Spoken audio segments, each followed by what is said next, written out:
pour ceux qui ne connaissent pas l'association, en quoi consiste-t-elle et quelle est la réalité qui ressort derrière cette association? L'association est là, européenne contre les leucodystrophies, donc rien que le mot leucodystrophie, un mot compliqué, barbare, qui cache une maladie encore plus barbare, qui détruit le système nerveux central, c'est-à-dire le cerveau, la moelle épinière. Vous imaginez que ça fait de gros dégâts, puisque toutes les fonctions vitales peuvent être affectées par ces maladies.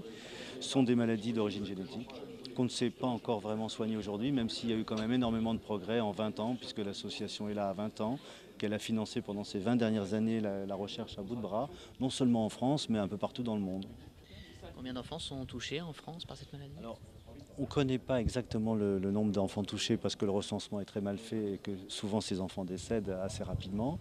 Mais on peut considérer qu'il y a entre 3 et 6 naissances par semaine, rien qu'en France. Donc c'est à la fois une maladie relativement rare, mais pas si rare que ça. Et en tout cas, c'est très difficile pour nous de faire connaître ces maladies et surtout de les faire prendre en charge dans de bonnes conditions. Est-ce que la recherche avance? Oui, elle avance. Ouais. Par exemple, il y a à peine 2 ans, grâce aux moyens financiers qu'on a pu nous injecter dans la recherche médicale, une équipe française a mis au point on va dire une approche de traitement assez incroyable, assez géniale, une thérapie génique. Il s'agit de corriger les gènes directement dans un certain nombre de cellules du corps.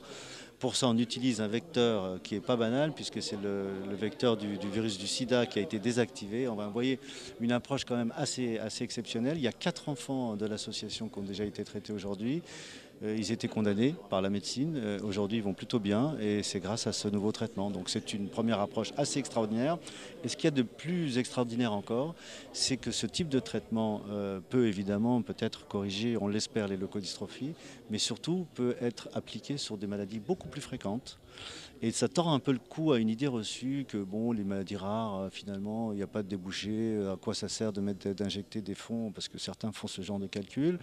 Eh ben, on peut mettre au point des traitements sur des maladies rares qui peuvent bénéficier à un grand nombre de pathologies beaucoup plus fréquentes. Dans le cas présent, pour la thérapie génique de la leucodystrophie, c'est toutes les maladies du sang, c'est le Parkinson, c'est peut-être l'Alzheimer, qui peuvent être traités ou en tout cas abordés par ce genre de traitement. Donc c'est pas rien et c'est, j'avais envie de dire, grâce aux efforts qu'on a fait et grâce à tous nos donateurs. Vous disiez tout à l'heure que vous souhaiteriez être invité aux 150 ans du HAC en n'étant plus le président justement de cette association. Bien sûr, oui, parce que le but d'une association comme elle a, c'est pas de se pérenniser et de devenir une multinationale, c'est au contraire de mettre la clé sous la porte le plus vite possible, mais ça supposera qu'on aura vaincu les leucodystrophies et pour moi, ça sera mon grand bonheur puisque c'est l'objectif d'une bonne partie de ma vie maintenant. Il y a ce coup de pouce important de Zinedine Zidane qui permet la médiatisation de cette maladie qui est très peu connue. Oui, Zizou est essentiel.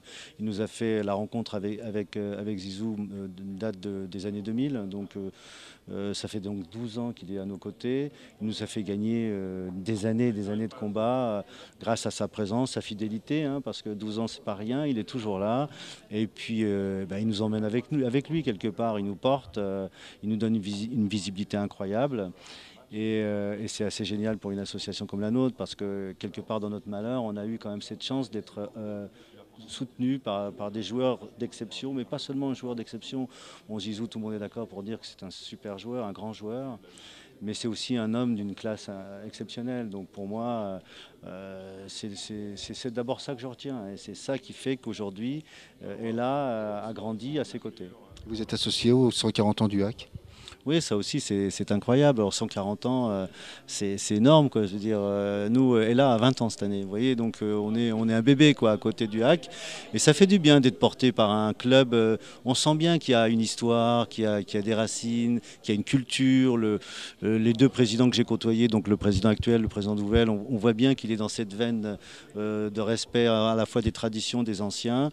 Et il a envie de donner à son club, ce qui est bien, une image d'un club ouvert sur les autres, solidaire.